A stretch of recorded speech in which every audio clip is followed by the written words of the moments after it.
Now, when most comedians come actors, make it to the big time, they buy themselves a big-time car. Rowan Atkinson, for instance, bought himself a McLaren F1. Steve Coogan got a Ferrari 355. Norman Wisdom, well, forget that one. Anyway, our guest tonight, when he made it to the big time, he bought one of these. Are we ready? Right, here we go. Look at that. It is a Vauxhall Cavalier convertible. Plainly, this guy was devoted to making people laugh, even when he was on his way to the supermarket. Shall we meet him? Ladies and gentlemen, Harry Enfield.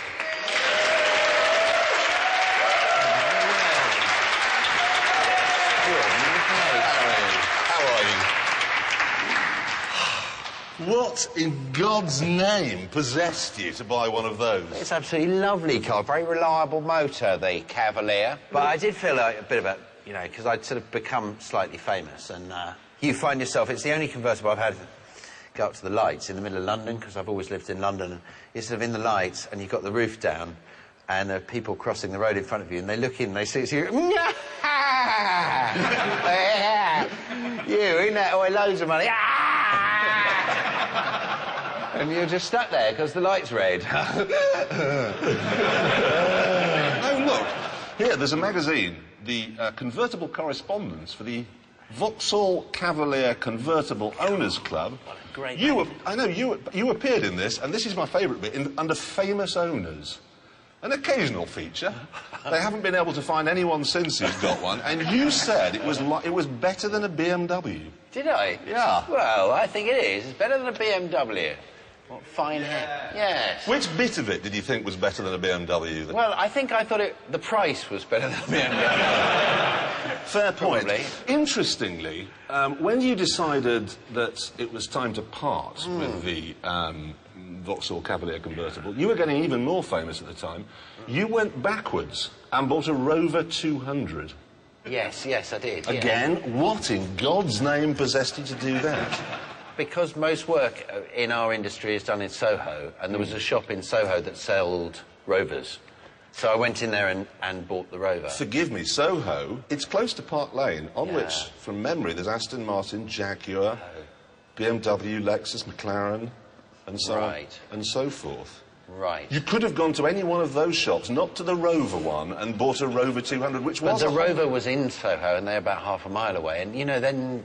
So is this why you swapped the Rover for a Metro? Yeah, same place. When you were going around to, say, see Rowan Atkinson or whoever at the time, in your Cavalier or your Metro or your Rover, did they say, Harry, and take you on one side, maybe try to give you some advice? No, they're very... In fact, it did actually happen once, and I never talk about sort of seeing other... But I do have a abiding memory in my head of driving around to Rowan's house.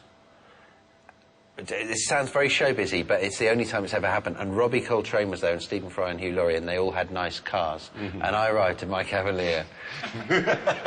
And they were all outside. It was a nice day, and they were all talking about each other's cars. And they looked at me, and I looked at them. And no one ever mentioned it. Just no one ever mentioned it. There's nothing you can No one say. Ever mentioned the car. None of them, ever. Anyway, what have you got now? Now we've got a Mercedes estate, yes. Very nice. It's very small. And? It's too small. And my wife's got a Mini. Very good. Have you seen this? Yes, I want that car. It's called a Volvo. I want it's that car. It's got 7 seats and... Oh, there's a picture of it. It's on the screen. That's a Volvo, because I'm not allowed to drive, because my wife likes to drive. So I have to sit in the other thing, and at the moment, I sit in our car like this with an airbag here. This one, it looks very big. I either want this or the BMW one, which we tried out. It's fantastic. No, you don't. It's great. It's fantastic. I assure you, you don't It's the ideal car for my wife to drive, because she's got blonde hair and we live in Notting Hill, and that's the car that people drive. You're not just here to chat today. Aren't I? No, because earlier today, we had you doing some work. Oh, yeah. Absolutely. You see, the thing is, every week we are going to run an item called A Star in a Reasonably Priced Car. We've got the star, obviously. What we then needed was a reasonably priced car. Now, we talked to Hyundai. They said no. We talked to Nissan. They said no. We talked to Daewoo. They said no. Then we talked to Suzuki, and they said, sure. Eveliana, £9,995 on the road. In fact, it's over there. There it is. And what a beauty it is. The most beautiful car I've ever seen. And what we're in the world, absolutely. And the idea is that every week our star will take that round our test track, see how fast he or she can do it, and then we'll post that time on a board, and at the end of the series we'll be able to name Britain's fastest celebrity. Trouble is, of course, we weren't going to let you go out first of all. I had to try it with the other guys, and this is what happened. Go! Gone into the speedo, we did 27 before we moved. 34 miles an hour. No, look at this, it's going well. I once drove a super tanker that was a bit like this. Really? Similar sort We're going off, we're going off, we're off the track. Have a bit of track with us there. Which is a paint job. Anyway, we got the tracking fixed and the gearbox, and I posted a time, even with Big Jason in the back, of 1 minute 50 seconds.